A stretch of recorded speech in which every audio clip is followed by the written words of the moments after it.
This is Pam Electric Ghost, and we're live on the air with Jeff Patterson. You're the founder of the Northwest Fighting Arts Portland Tai Chi Academy, right? Did I get that Y- right? Yes, sir.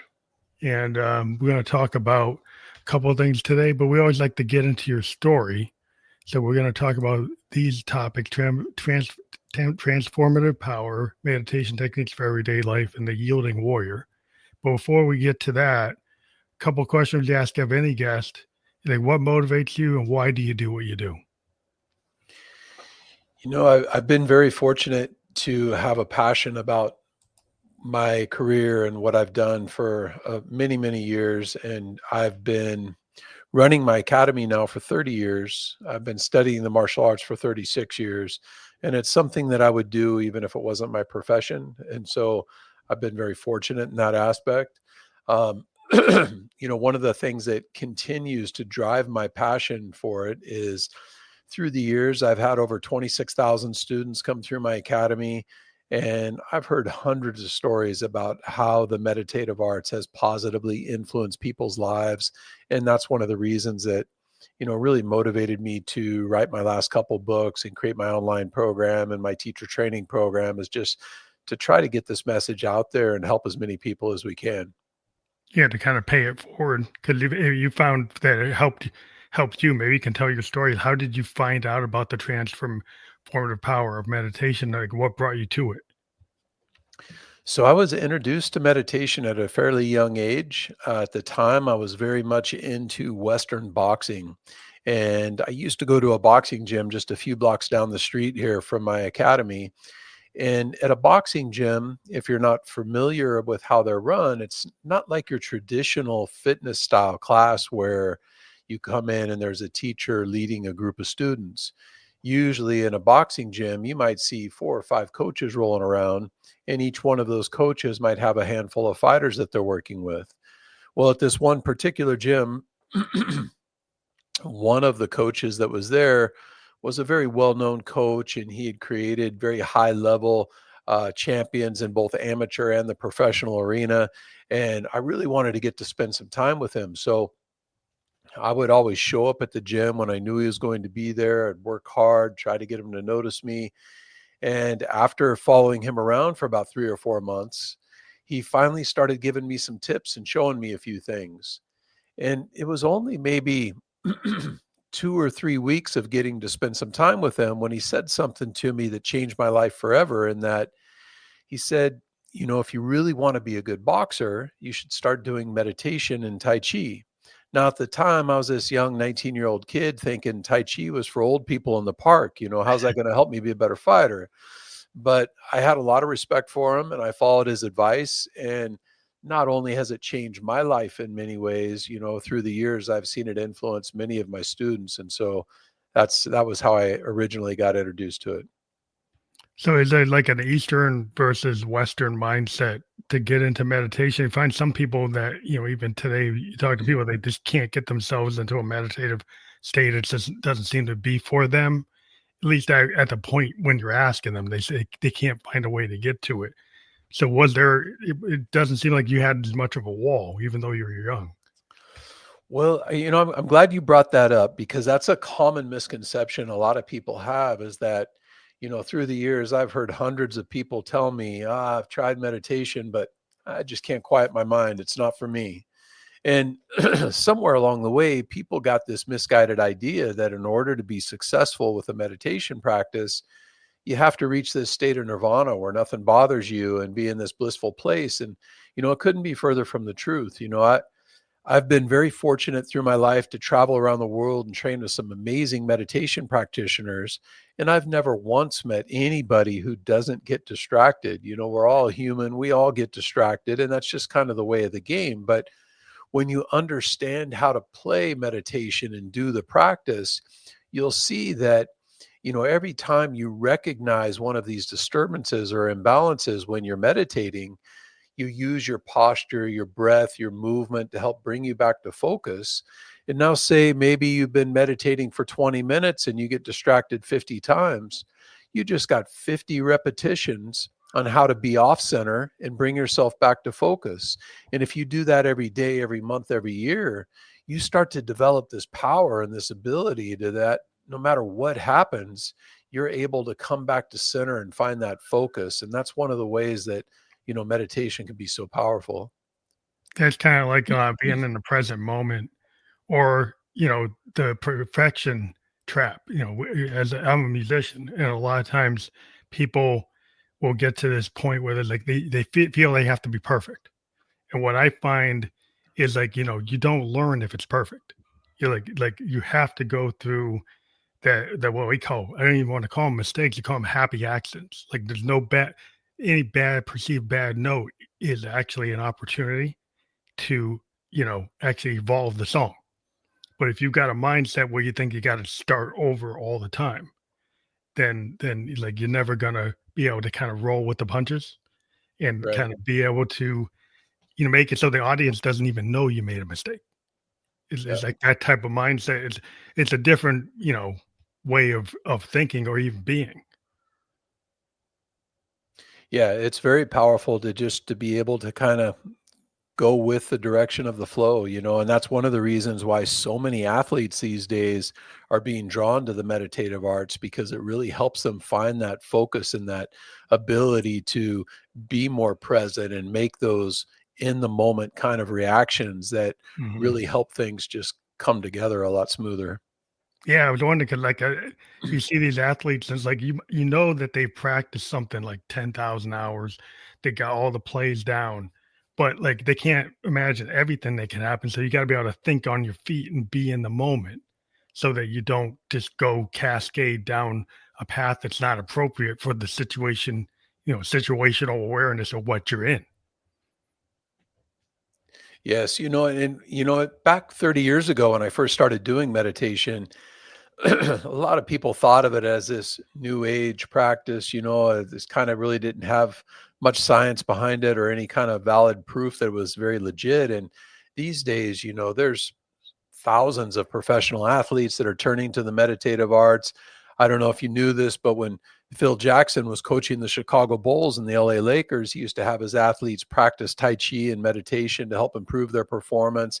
And here you got some of the best basketball players in the world, like Michael Jordan and Kobe Bryant. They're out there practicing meditation to help them be performing better on the court, And so, and not only that, there's tons of scientific evidence now where they've been doing studies on meditation through Harvard Medical School and through a lot of very reputable places that have shown that these practices are very valid and there's a lot of benefits to be had from the meditative arts. Well, there's a lot of history. I mean, there's a lot of history behind these practices. Like some of them, they go back. It seems like sometimes Western medicine might, poo poo, or Western mindset poo poos things that were around longer than some of these modern practices where it's all kind of, it's pill based or process based, or but it's not as much this idea of the kind of mindset and things you can do without taking a physical action or physical pill, that you can get into the space in your mind. Because a lot of times it's the mindset, whether or not you're gonna, either win the day or win the moment, or it's like you just see something as like half full, or is it actually, half empty? It's like how you perceive things, it is your mindset. So it just seems like that has a lot of value that I guess people are starting to appreciate. As you said, the Chicago Bulls, they seem to appreciate this different methodology. Yeah, I think when people get into the meditative arts, they look at it oftentimes from a fairly narrow viewpoint, and that thinking that all meditation is the same. And, in reality, there's a lot of different ways and different ideas behind the practice that can take you down different paths. So I've broken down meditation into kind of five categories. You have more of the athletic side or the performance side of the practice, the therapeutic side, which is good for longevity and working through injuries. You have the medical side of the practice, which all of Chinese medicine is based off of Qigong theory, which is a meditative art. Then you have the philosophical side of the practice and also the meditative side of the practice and spiritual side. And so when you start cultivating a practice with the meditative arts, you might follow one or a combination of a couple of these paths. And in doing that, you're going to have different rituals and different active practices and philosophical methods that you will incorporate into your practice to help you along that specific path. And so there really is, a pretty wide range of Very directions expansive. you can take it. Sounds like it's very expansive, and it seems to be like a hybrid approach maybe. Like sometimes, I like to think of things as crossing lanes.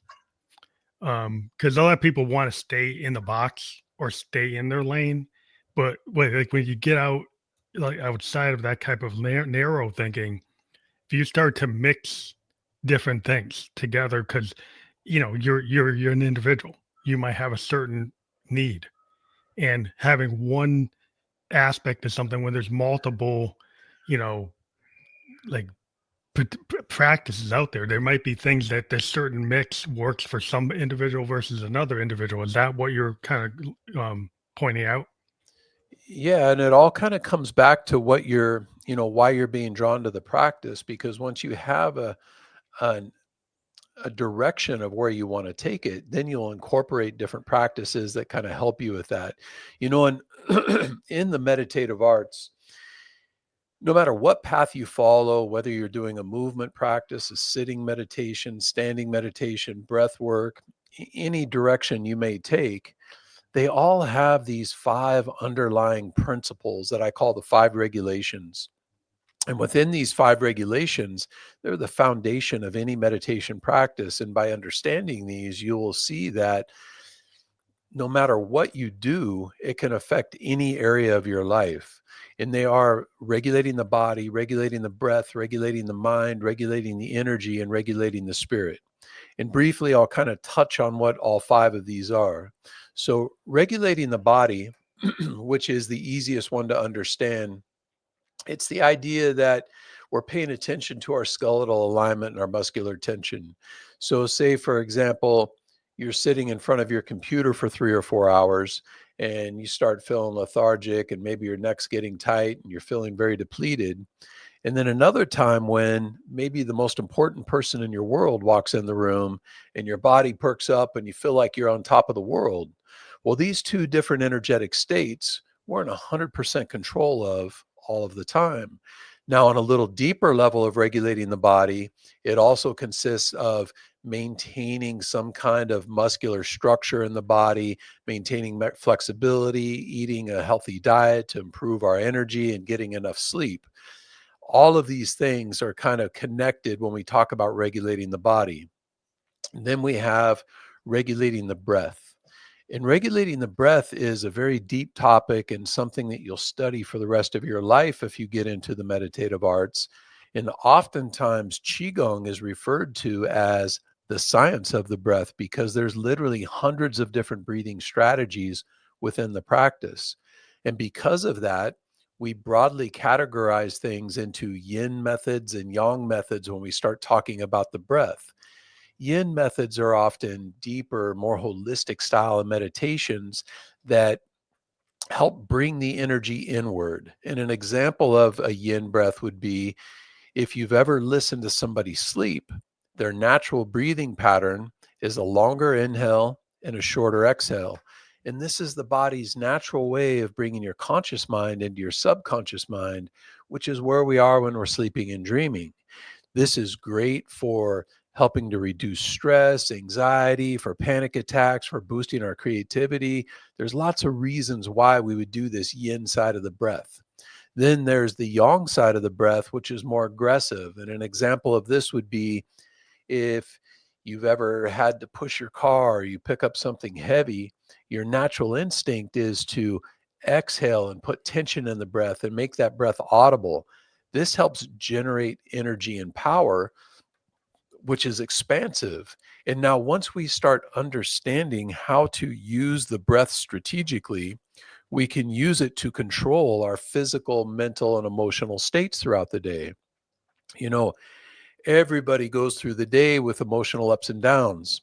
Some people are like a roller coaster, others may be a little more balanced. But when you start recognizing these imbalances and see yourself starting to get excited, we can use the yin breath to help bring you back down. And when you see yourself starting to feel depleted, we can use the yang side of the breath to help energize us and bring us back up. Now, the third regulation is regulating the mind. And this, as with the breath, is a very deep topic. And we already kind of touched on it a little bit when we talked about how when you get distracted in a meditation, recognizing that distraction and helping yourself come back to center. There's this story that I really enjoy about these two old monks, and they're walking down this dirt road after a huge rainstorm. There's mud puddles everywhere. They will come up to this huge mud puddle, and on the other side is this beautiful little girl, and she's standing there in a white dress and she's crying. And the older monk, he yells across the puddle and says, "Is everything okay? Can we help you?" And she says, "I need to be somewhere, but if I walk across this puddle, I'm going to get my dress all dirty." So the older monk, he rolls up his pant legs and he walks across the puddle and picks her up, puts her on his back, takes her to the other side, drops her down, and she's off on her way. Well, him and the younger monk are walking a couple miles down the road. And finally, the younger monk is just furious and he says, "You know we're not supposed to touch girls, but you did back there at the puddle." And the older monk says, "You're still thinking about that girl? I left her back there at the puddle." And how many times in life do we have to get 2 miles down the muddy road before we realize we need to let that thing go? And Mhm. so understanding how to regulate the mind is an extremely important part of this training.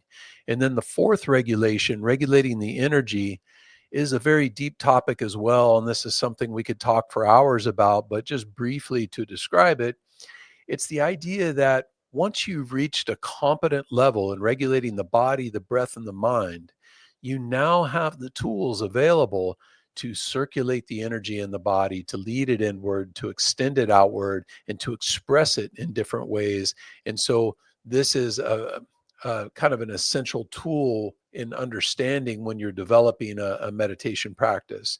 And then the fifth and final regulation is regulating the spirit. And this is very profound. A lot of meditation monks and qigong practitioners will spend their entire life's journey working towards that stage of enlightenment. But when you start to understand these basic underlying principles, you see that by cultivating this practice, it affects anything we do in life and can enhance it in many ways. Well, it's very encompassing, and it's very expansive. But I was wondering, like, there were in some of the write up I have on you, is the three types of meditation: the ritual, active, and philosophical, and the relation between the five regulations that we were just talking about. Yeah, so ritual practices are a very essential part of any meditation practice. And when I say ritual, I mean a time where you set time aside every day where you're not looking at any screens, you're not watching videos, you're not listening to audios or a meditation app. You're just turning your focus inward. And it could be in a sitting meditation, it could be a movement practice like Tai Chi or Qigong, something where we're trying to pay attention and make a deeper connection with ourselves. A lot of times the meditative arts are referred to as the internal arts, and they're called the internal arts for a reason.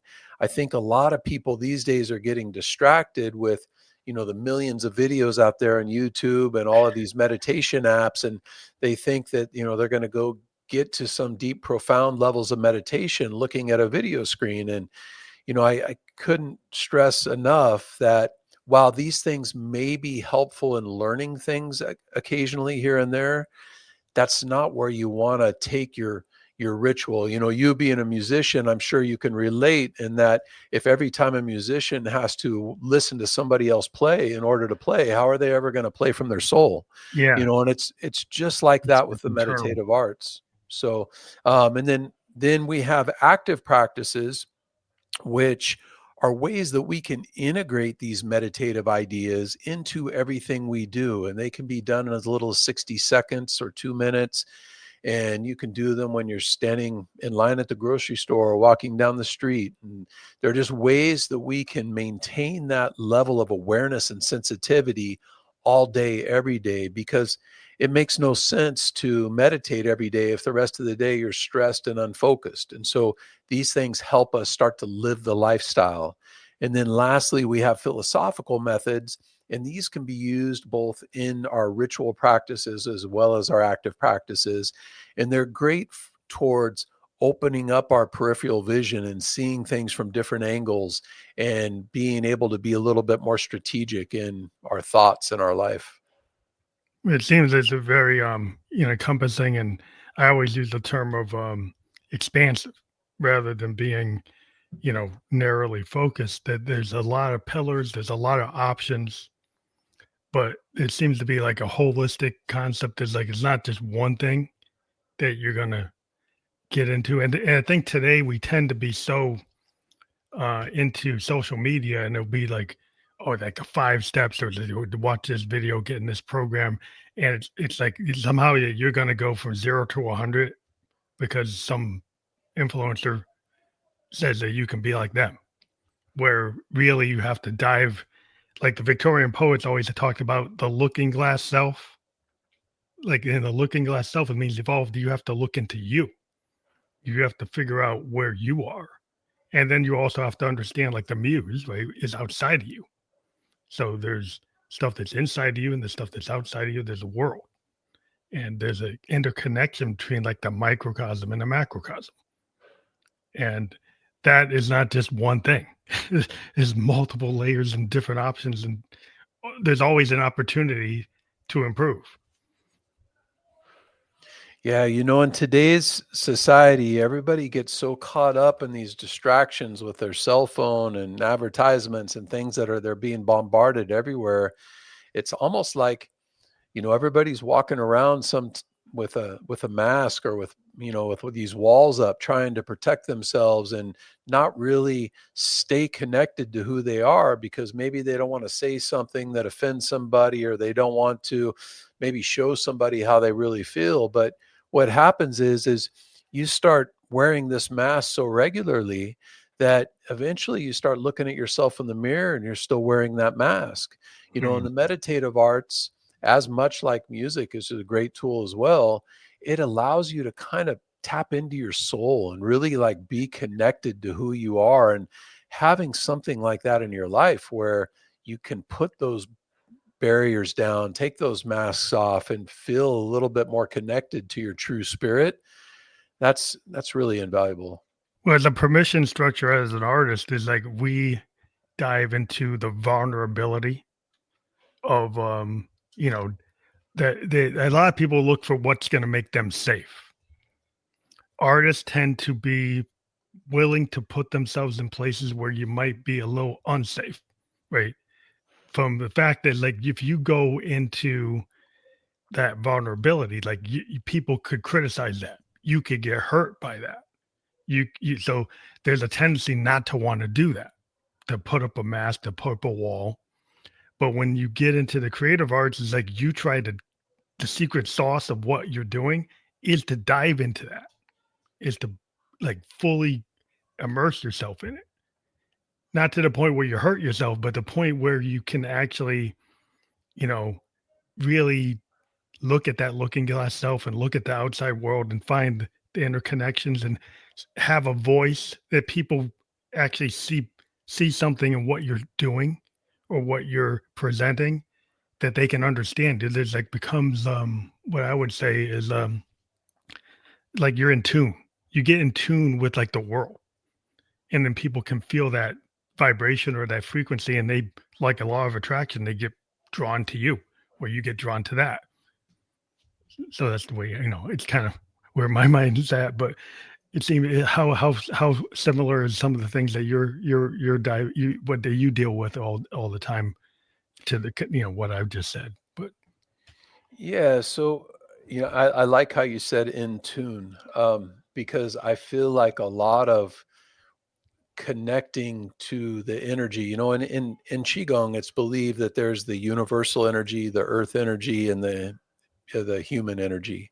And to tap into connecting to those different energy sources, you kind of have to be in tune. You have to be quiet enough to be able to listen, to be present. And in doing that, there's a lot of beauty that comes from that, because there's so much that we miss on a day-to-day basis because we're thinking about something that happened 10 minutes ago or yesterday, or thinking about the future. And when we can just sit back and go for a walk in the grass and feel the blades of grass on our bare feet, and notice the wind blowing through the trees, and just pay attention to those things that are happening before us, In the it present. it allows us to not let our emotions take control, and it allows us to stay connected and in tune, if you will, to everything around us. Well, it's in the moment. Like a lot of times, musicians, we always we can get caught in a trap, like the perfection trap. And so, if you're a musician that's in the moment, like Herbie Hancock talked about this, he was playing with Miles Davis, and they were playing a piece, and he played the wrong chord. Miles, he thought Miles was going to kill him, but Miles just took it as an opportunity and actually changed the song to match his note. What he took, what he heard, he didn't try to stay on the plan of the original arrangement. He adjusted to what he heard, which is a typical behavior of like a fusion jazz musician. It's like, okay, I'm going to be in the now because it's an opportunity. And we have a structure, but we're not totally wedded to it. We can evolve it, we can change it. And it's not going to end the world. It actually might be better if we actually change it. And, a classical musician might have a different point of view. They look like they're going to look at that piece of Chopin, they got to play it very narrow to what's on the written page. Can't really go beyond it, can do some things with it, but can't really get out of it. Where I've always been more of the person that likes to be able to expand the notes. Yeah. That reminds me, when you're talking about that, as the concept of yielding, which is, my last book, The Yielding Warrior. It's Yielding is an extremely an amazing concept, and it's been used in the meditative and martial arts for many years. And in my most recent book, I break it down into three categories. We have physical yielding, mental yielding, and emotional yielding. Physical yielding is the easiest one to understand. It's the idea that I push you, you push me, whoever's the bigger, stronger person with the most leverage eventually is going to push the other person over. But with yielding, instead of us trying to see who the bigger meathead is, when you push me, I get out of the way of that force. And now I can respond with less effort. So I'm not trying to butt heads with you and see if I'm bigger and stronger than you. Now, it's obvious how this is beneficial in any kind of athletics, because it doesn't matter what sport you play, you're going to come up against other athletes who are bigger, stronger than you. And so, in order to be good at physical yielding, a lot of things have to come into play. You need to be well rooted. The lower part of your body needs to be strong and flexible so you can change your central equilibrium. The body has to be relaxed, the breath has to be calm, and the mind has to be present. Now, while it may be a lifetime journey to really master these skills, from day one, by integrating meditation into your life, you start to see these things more clearly inside yourself.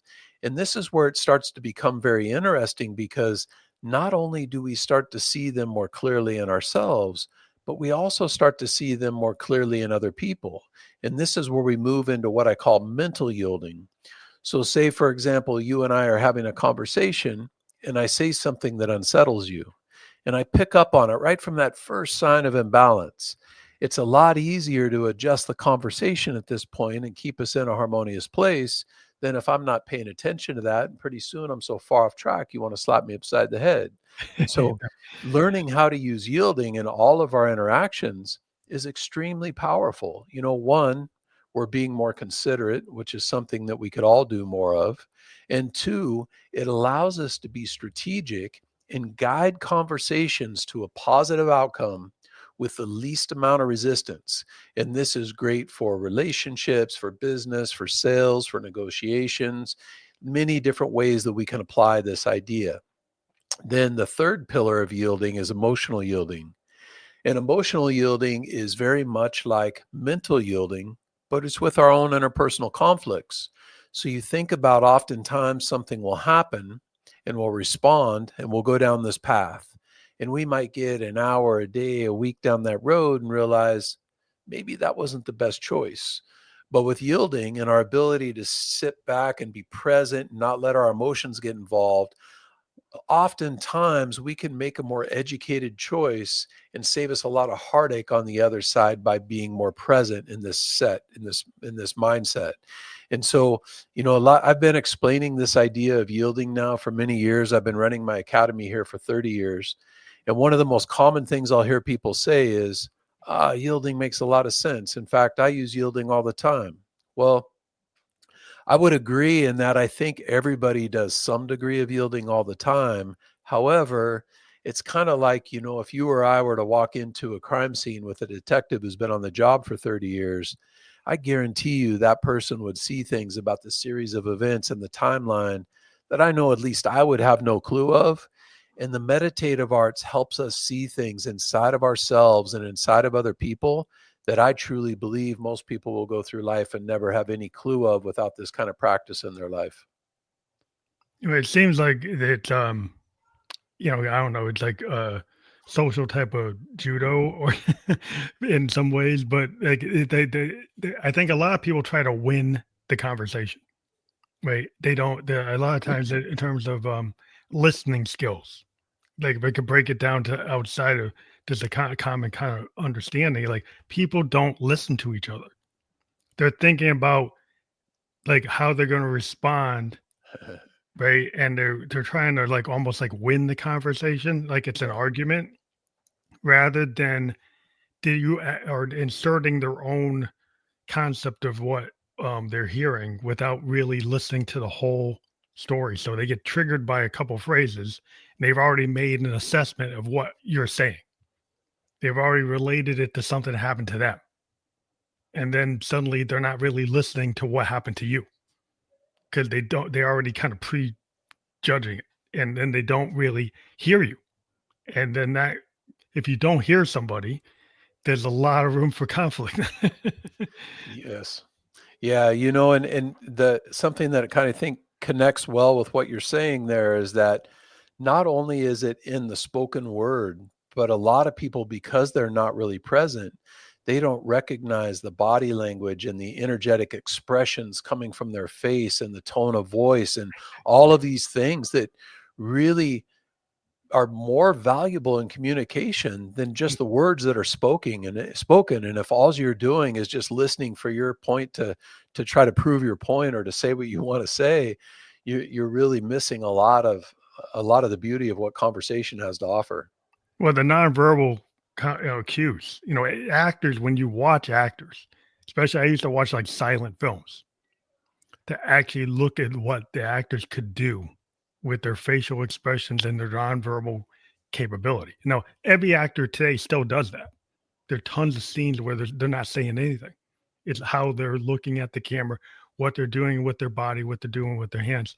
And, when you start to really study film and really great actors and directors, they really dive into the nonverbal. There's a lot going on before anybody says any bit of dialogue.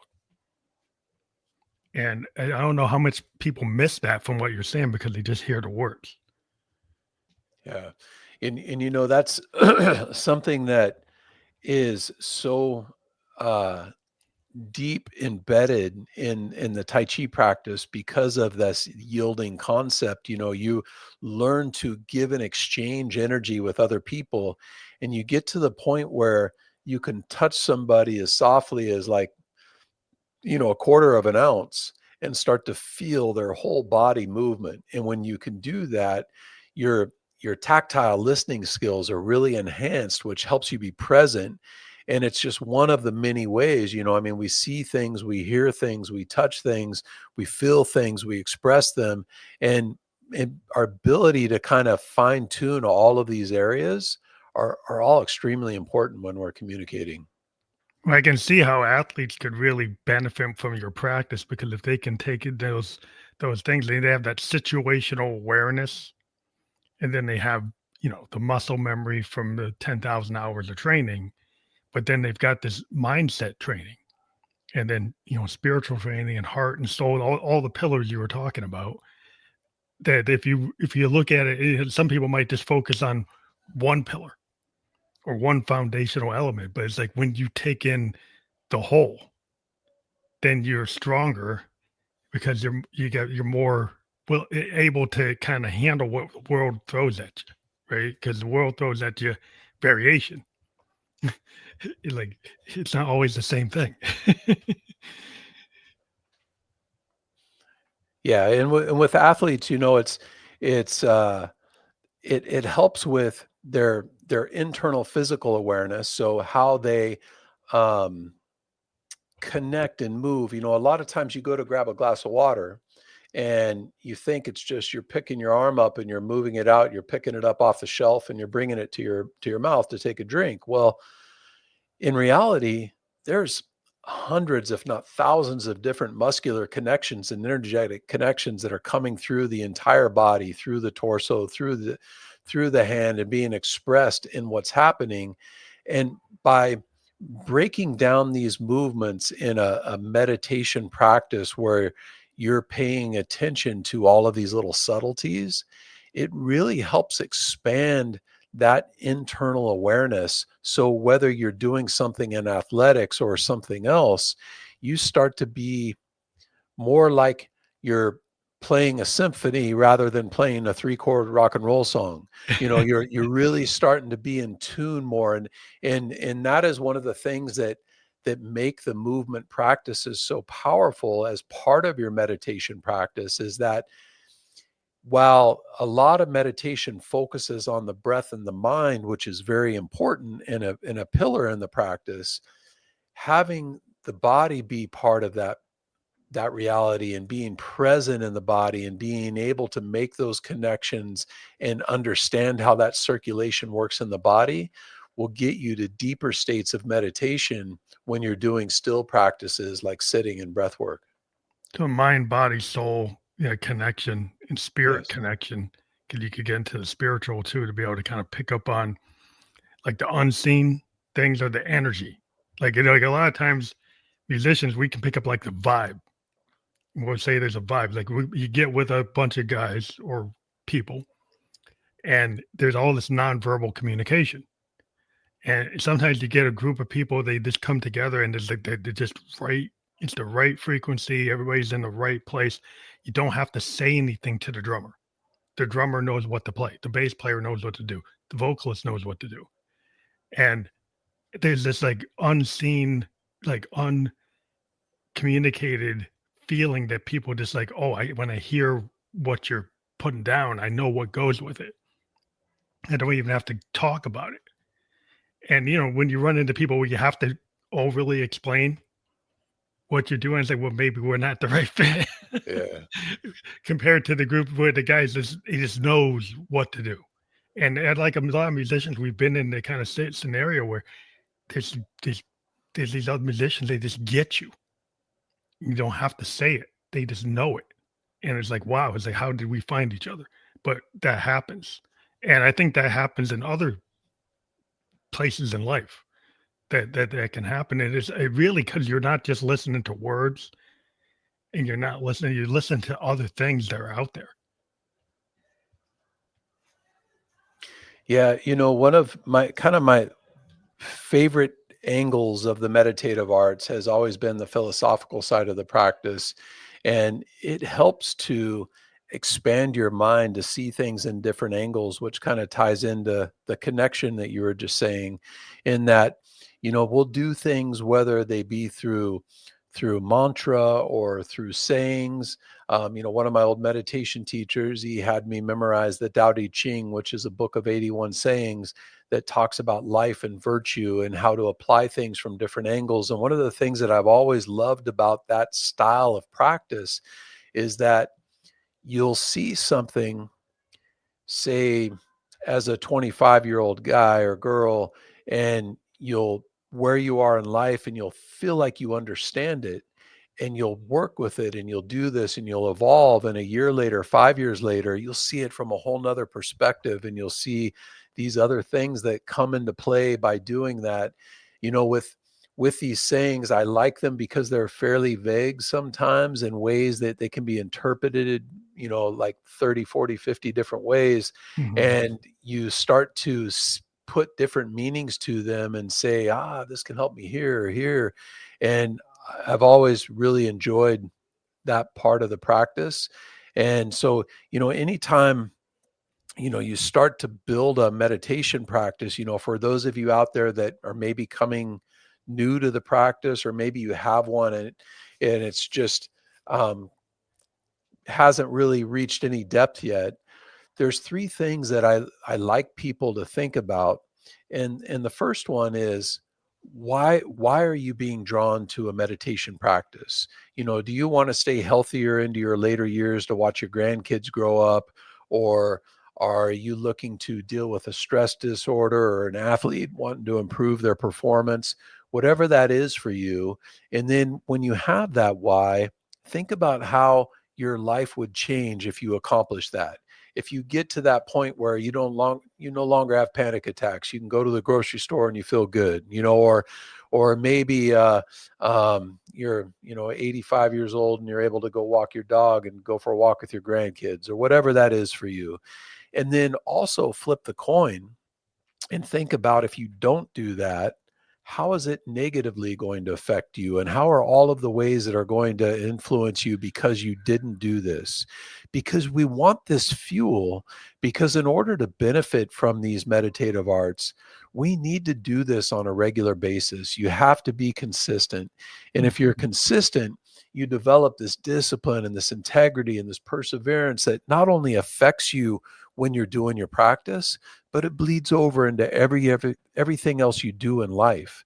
And so we want to have this idea of the energy, the motivation behind why we do the practice, the understanding that it's something we need to do on a regular basis. The Dalai Lama once said that everybody should meditate for 20 minutes a day. Unless they're too busy, then they should meditate for an hour. And I love that saying, in that everybody's got the time to do this. And then the third thing that you want to consider is, you need to find a guide. You need to find somebody that's going to help you navigate these waters, because it's a very deep practice. And as a musician, I mean, you can relate. I mean, imagine if you'd never picked up a guitar before and somebody says, here's a guitar, go play. You're going to be horrible. And It's it's the work. same thing with the meditative arts. You got to have somebody help point you in the direction. I mean, do you want to play jazz, or do you want to play rock and roll, or do you want to play classical? You got to understand, what are the characteristics of these different methods, and how will they bring you those benefits? And so having those three things and those understandings will really help you be more successful integrating meditation into your life. It seems it's a lifelong thing, because a lot of times people, they, it's like diets and, 10, 10 step, 12 step, what programs that people just they do it and then they fall off. Because what you got to do is like, well, my grandpa was a coal miner. It's like he was a coal miner. It's like, you got to show up, right? You got to do the job. That's a hard job, mine explosion. But he had to take care of 12 kids, so he had to just show up. He had to deal with it. And like, when you go and you have the dedication, it's like, I'm gonna feed my family. That's kind of Yeah. core, right? But there's other things like, I want to get better. I want to get the noise out. I want to get the tension out. I want to get the anxiety out. Right?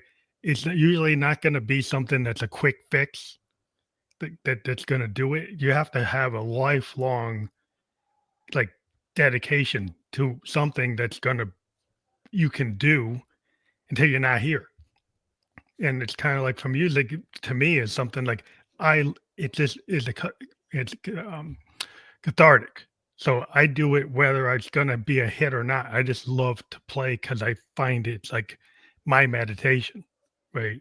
Just Yeah. sitting at a piano for 2 hours and just noodling helps me, because somehow I take what's in and what's out, and I get into a zone, and I feel better after I'm done. Now, whether anybody wants to hear what I did doesn't really matter. But, when you put it out in the world, then you find people that do want to hear it. So it's just, once you get into something that you're dedicated to it because you feel that it's going to help, that it's going to be something that you're not just going to drop. And I think we live in a world where, like, things just are, quick hit, a lot of noise coming in here. You get so many different people pitching things. How do you know which thing actually speaks to you? And I think that's where the depth of, like, you got to find your sensei, you find your teacher, find somebody that's actually gonna speak to where you are, right? Yeah, I think a long time ago, I had a teacher once tell me that you want to create a life, not make a living. And, I think it's so important to find that passion, find that thing that resonates with you. So you can sit there for 2 hours and play, and it doesn't matter whether anybody hears you or not. It's one of those things where you can just be there. I have a morning ritual that I do every single day. I haven't missed one day since I had my hip surgery 5 years ago. And I don't care if anybody sees me do it. In fact, I'd rather they didn't. I'm out there doing it for myself. It's one of those times where I get to turn that focus inward and really kind of stay connected. And it's when you get to the point of something, when you're doing your meditation and you quit looking at it like it's a chore that you have to do every day, and it's something that you get to do, and you're like excited, like, this is giving me so many benefits, I get to go do my practice today. That changes the whole world right there, and that's where you really start reaping all the benefits and all the fruits from your practice. It's like the need to breathe. If it becomes like as automatic as breathing, like it becomes something that you don't stress about, oh, I have to spend 15 minutes, 30 minutes, 45 minutes, 2 hours doing this, then you're probably not in the right mind space if you're actually stressed about doing it. Right. Right? It should be something that you look forward to, like me jumping on my Moog. It's like I just do it, whether and I get lost in sound design. I get lost in creating waveforms, and I just want to hear newfound sounds. And I just get caught up in the whole idea of creating something from scratch. It's the creative buzz like an author gets from creating a world. And Yeah. I've talked to tons of authors, like they create these worlds. Like, why? Because they just feel the need to build these worlds, and it takes years to build the characters and build the structure, and they get just pulled into it, and they have a need to do it because they're a creator. Just in the creative kind of mindset, that's something they're probably not going to stop doing. It's work, takes a lot of dedication, but it's something that they feel that, like, they have to do. You know, Yeah, I definitely agree, and I feel like it does get to the point where it's almost a calling. It just becomes part of your nature, and when you can make it part of who you are, that's when I started to see, hundreds of students coming in here telling me that their lives are changing in multiple different ways because of the practice, because they started making it a way of life. And it's not until you make that realization and that connection that you really start to see all the benefits, and everything you do by having that kind of root connection to who you are and staying really connected with the energetic expressions that we give can be enhanced, whether it's playing music, playing sports, playing anything, your relationships, all of it can get better by doing a practice like this and staying more connected to yourself. are there some lessons learned over time that you've gotten into this practice, and now you've got all this synergy with your students around you benefiting? But are there lessons learned on the path to being where you are today that you could convey to the audience?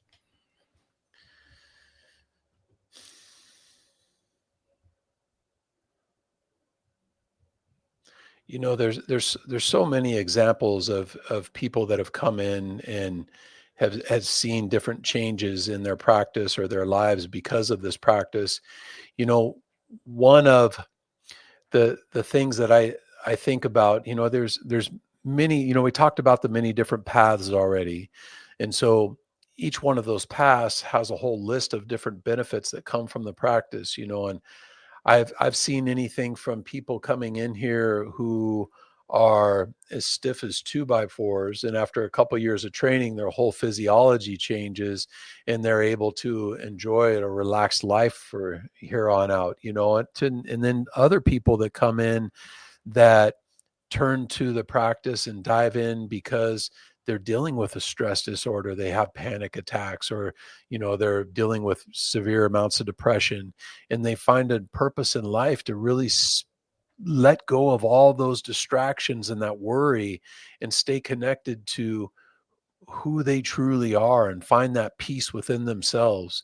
And so there's just really so many different things. I've seen athletes come in here from multiple different sports, from professional basketball, professional football, that come in here to improve their game, and seeing how it affects their focus and their timing and their ability to deal with the distractions. Because being an athlete, it's not just on the field, it's in your personal life. You've got Mhm. people coming up to you, and you've got all of these things that are happening.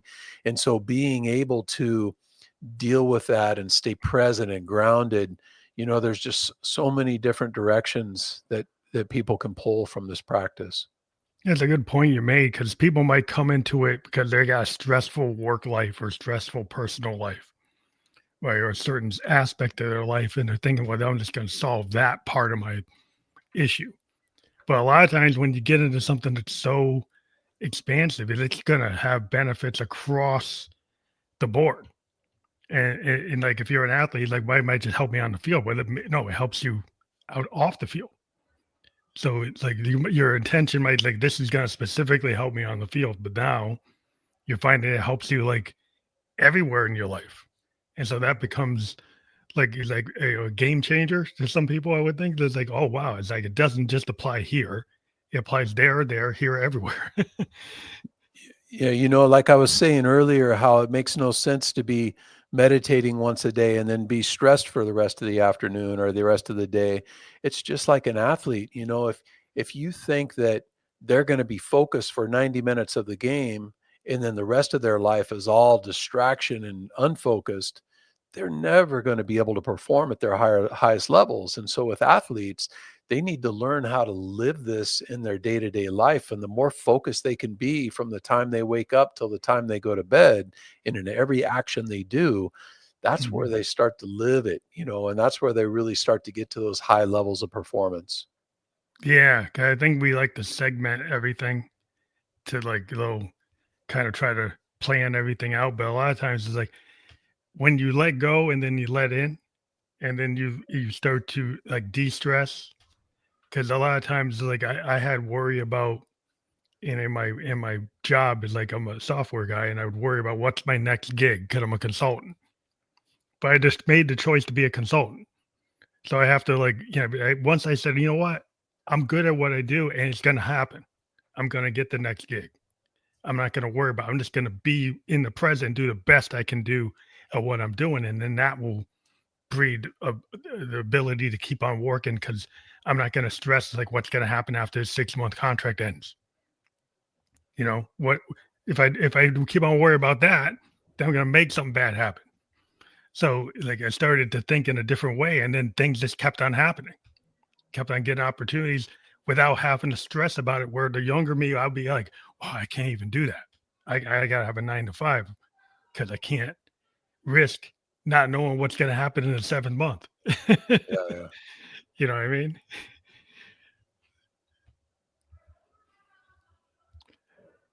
But I wanted to point out that we do have the yieldingwarrior.com URL there with your book. And that is that the place where people can get to you and get to your book or specifically for your book? Yeah, so if they wanna reach me, they can go to justtheyieldingwarrior.com, and that'll be, where you can get access to my online program, my teacher training program, and then connect with me.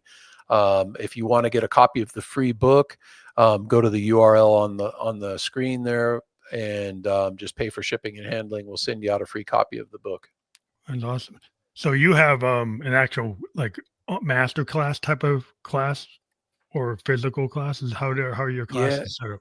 So we have our academy here in Portland, Oregon. We're running 7 days a week. I've got about 500 active members here at the academy, so it's a pretty large school as far as meditation and martial arts centers go. And then I have my online program, which is more geared around just the meditative arts. Here at the academy, we have our meditation program. We do Brazilian Jiu Jitsu, we do Muay Thai, and then we also have Eskrima program, which is a Filipino martial art. That's awesome. So, have you ever brought like your book on the road, like in a book tour, or gone to conventions for what you do? No, I've never got on the road and went to bookstores and kind of did that. I don't even know if that's something I would ever want to do. Yeah. Yeah, because you're just be comfortable in the way you're presenting your stuff, your material and your plans right now is it's working for you in the way that you're doing it. You didn't see Yeah. any. Yeah, and I really enjoy getting out to meet people like you, and doing these podcasts has been kind of fun. The last 6 months, I think I've done 140 podcasts. So So that's your effort to do I've that. been pretty busy with that, and so that's a way that I'm kind of getting the message out there. Well, it's a cool way. And as a podcaster, I do appreciate folks like yourself wanting to come out on these shows to present. And that's what we do here. I want to again thank you for being a guest on the Family Electric Ghost podcast. We've been live on Facebook, YouTube, and Twitch, and we will be on all the other platforms where you can listen to or watch a podcast by tomorrow. And I do appreciate the time you took here to talk about thehealingwarrior.com and your book and your processes and your methodology. I think it's what you've talked about today can be very instructive to a lot of people that maybe didn't know what they needed. So I think this might be an eye opener, and I hope people check this out. And like the link is fully clickable in the podcast description on any channel that it's on. And I want to thank you again for being on the show. Hey, thank you for having me.